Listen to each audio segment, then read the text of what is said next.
សូមជម្រាបសួរពុកម៉ែបងប្អូននៅពេលនេះខ្ញុំបាទនឹងលើកយក100ឆ្នោតវៀតណាមម៉ោង 1:30 នាទីម៉ោង 4:30 នាទីម៉ោង 6:30 នាទីថ្ងៃទី12ខែកុម្ភៈឆ្នាំ2026ដើម្បីមកចែកជូនពុកម៉ែបងប្អូនមុននឹងចូលដល់100ឆ្នោតខ្ញុំបាទសូមលើកយក100ឆ្នោតដែលបានរៀបការពីម្សិលមិញដើម្បីមកទៀងទាត់ជូនពុកម៉ែបងប្អូន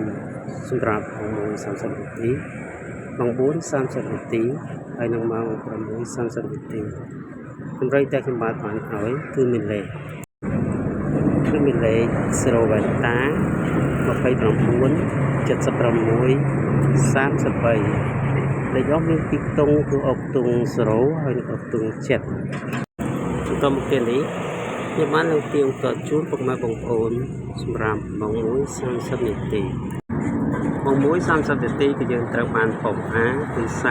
39គឺត្រូវចូលខ្ទង់តម្រូវខ្ញុំបានលេខ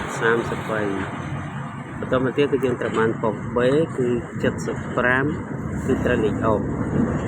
តម្រូវខ្ញុំបានលេខ76បន្តមកទៀតគឺយើងត្រូវបានពុក C គឺ31ត្រូវចូលខ្ទង់បន្តមកទៀតគឺយើងត្រូវបានពុក D គឺ71គឺត្រូវលេខអុកស្រុកម៉ោង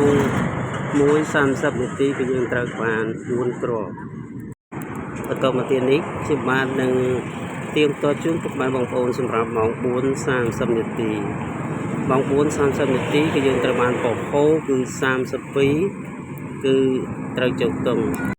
បន្តមកទៀតគឺយើងត្រូវបានពុក A គឺ79គឺត្រូវលេខអុកបន្តមកទៀតគឺយើងត្រូវបានពុក B គឺ20គុត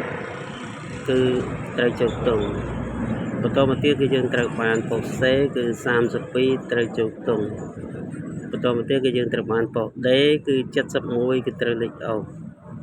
សរុបម៉ោង 4:30 នាទីគឺយើងត្រូវបាន5គ្រាប់បន្តមកទៀតនេះខ្ញុំបាននឹងទៀងទាត់ជូនពុកម៉ែបងប្អូនសម្រាប់ម៉ោង 6:30 នាទីម៉ោង 6:30 នាទីគឺយើងត្រូវបានពុក A គឺ32ត្រូវចូលខ្ទង់បន្តមកទៀតគឺយើងត្រូវបានពុក B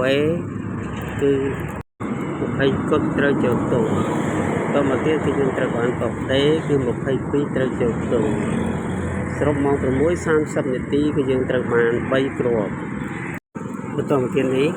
ខ្ញុំបាទនឹងលើកយកតម្រុយសម្រាប់ថ្ងៃទី12ខែកុម្ភៈឆ្នាំ2026ដើម្បីមកចែកជូនពុកម៉ែបងប្អូនដើម្បីចាក់ផ្សងសំណាងតម្រុយគឺមានលេខ0វ៉ែនតា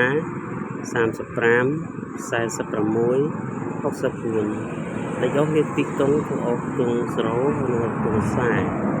40សូមពុកម៉ែបងប្អូនជួយចុច Subscribe ហើយនិងសញ្ញាមេដៃកិច្ចសញ្ញាកណ្ដឹងដើម្បីទទួលបានវីដេអូថ្មីៗដែលខ្ញុំបានបញ្ចេញជារៀងរាល់ថ្ងៃ